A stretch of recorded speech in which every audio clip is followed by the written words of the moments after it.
Hey, this is Mike. Thank you so much for choosing this video. Today we're checking out a 2022 Hyundai Tucson all-wheel drive in the XRT trim level. Now, a few months ago I did a full overview of the limited Tucson, but I wasn't able to do a test drive or anything. So we're going to do a test drive on this one and also check out some of the features of the XRT. So let's go ahead and check it out. This vehicle is sitting on 235/55 Michelin tires. Now it has 19-inch alloy wheels with a matte black finish. Kind of goes with the rest of the trim of the vehicle. Now the name of this color is Amazon Gray, but to me it looks green. So I'm not sure where they're getting the gray from. It looks like a desaturated green. Really impressive color though. So the front of the vehicle, it has like a gloss gray finish right in here, and then the matte black there at the bottom, and the full LED headlights here in the front. Now I have a night video showing the pluses and minuses of the lighting, interior and exterior lighting, and also driving down the road and see what the headlights are all about. There is some really good and not so great things about the vehicle, so you got to check that out on my channel. It's the at night video. So it has this trim here on the side, and it kind of connects with these side steps. Now, these side steps don't really work well for me. If you're really tall, then the side steps are just kind of get in the way, and you have to like step over them, which is a little bit of a pain. But if you're not so tall, then maybe they could help you get in and out of the vehicle. So it has the black trim here in the back, and really nice looking LED taillights back here. Check out my night video once again. It also has a wiper, which is under this rear spoiler right in there, and that wiper is really good that it's in there, because for one thing, it keeps the sun from shining on the little rubber blade, and it makes it last a little bit longer. But also, like say if you go through a car wash or something like that, it doesn't get entangled in the operation of the car wash and mess up the wiper. And also it's just out of the way and easier to dry the vehicle off and wash it and all that stuff, getting that out of the way. Now it also has, you can see the parking sensor across the back. It also has this cute little trailer hitch down here, which is pretty interesting. I'm really liking the style of this vehicle. Now Hyundai's got some very interesting styled vehicles. So just kind of reminded me of, with this particular one, even though this is a different color, just has a different look with the black and the different color here. Just an impressive. The Tucson looks really nice. So this one has the black interior and has the gloss black accents here on the door, and then the cloth black seats. Kind of interesting design here.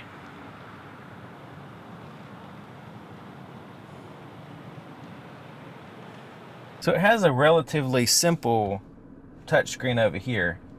Not a huge amount of options. It has radio. It has does have Apple CarPlay, Android Auto, and then valet mode, notifications, and a user manual. So kind of limited, but the actual gauges over here are where all the action is. It's a really nice screen over here. It kind of very similar to a lot of the really high-end vehicles that Hyundai and Genesis is very similar to a Genesis type display. So you have a lot of functionality here, and a lot of the user settings are up here as well. So really nice system, basically. So I'm going to go to here, and I'm going to put it on drive info. So I'm going to reset that. Let's kind of see what we get driving this short trip here as far as fuel economy.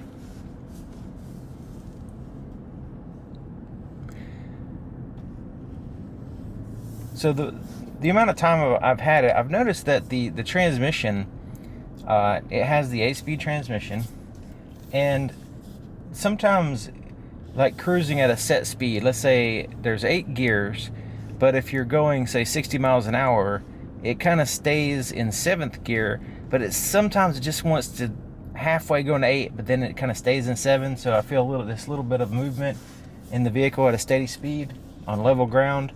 So it's like it just wants to go into the 8th gear, but it just doesn't feel like it sometimes, most of the time. So I can manually put it in 8th gear, and then you can see the RPMs go down.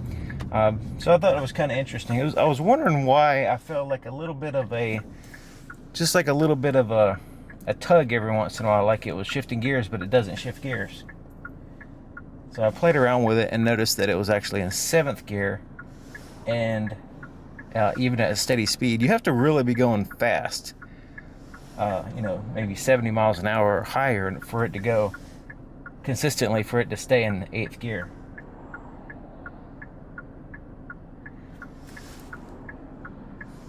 And the acceleration, I'm going to accelerate a little bit when we get going here, but the acceleration is such that it's not like a fast vehicle. So it's best to just drive it normally and keep the RPMs in a more reasonable range.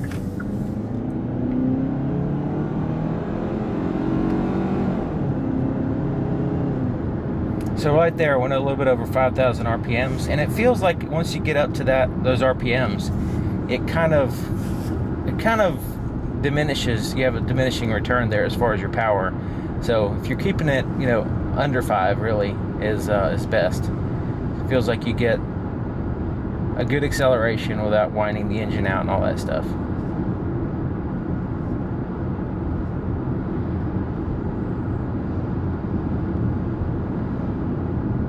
There's a little bit of road noise depending on how rough the road is you're driving.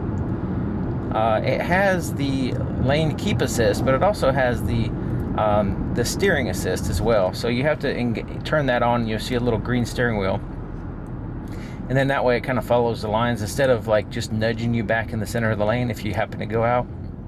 It's more of a reminder unless you have the little green steering wheel turned on.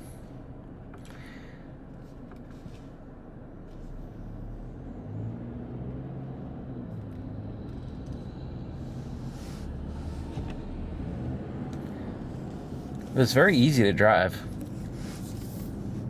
The steering is good. Once again, I have to downshift in order to get it to go. I'm trying to keep it under 5,000. Okay, so I'm going to go ahead and engage the cruise control.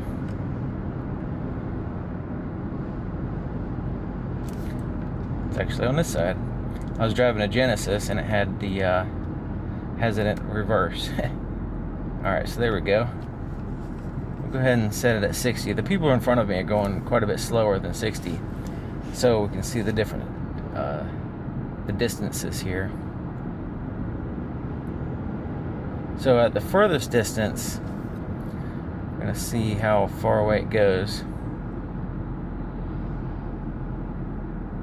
The furthest distance hasn't really been an issue so far.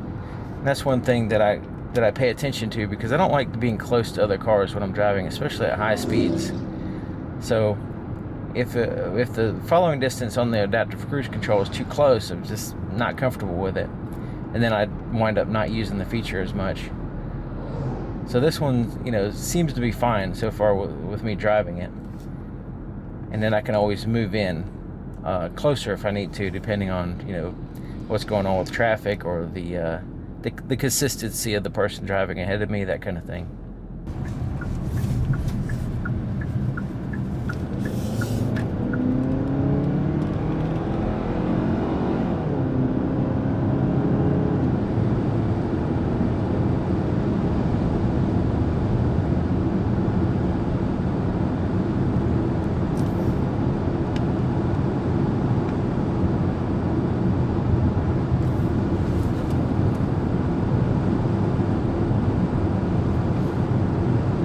Okay, so we're going 65 right now. RPMs is a little bit over 2,000 RPMs, so it must be in 8th gear. Nope, now it's in 8th gear. Just now switched to 8th gear. So we're a little bit under 2,000 now, because we're going downhill. Now it just went back into 7th gear, because we're going up a little bit hill. So at 65, it's going to teeter back and forth 7 to 8th gear. So it's easy to drive at 65. I mean, it feels solid and planted, and other than a little bit of wind noise, a little bit of road noise, and when you're accelerating you can hear the engine. Other than that, it's fairly quiet, and I don't have the radio playing or anything. Usually the subtle noises, if you just play the radio or you have some music playing in the background, all those noises kind of get they're not as noticeable anymore, really. One thing I've noticed is that the carpet in the back in the cargo area is super slippery, so whatever I put back there is just sliding around, even if it's heavy, that normally doesn't slide around in other vehicles, just sliding all over the place. Just a slightest movement, it's just like slamming against the sides. So something to consider if you're putting stuff in the cargo area. You might want to use like a tie down or something, just keep it from sliding around so much.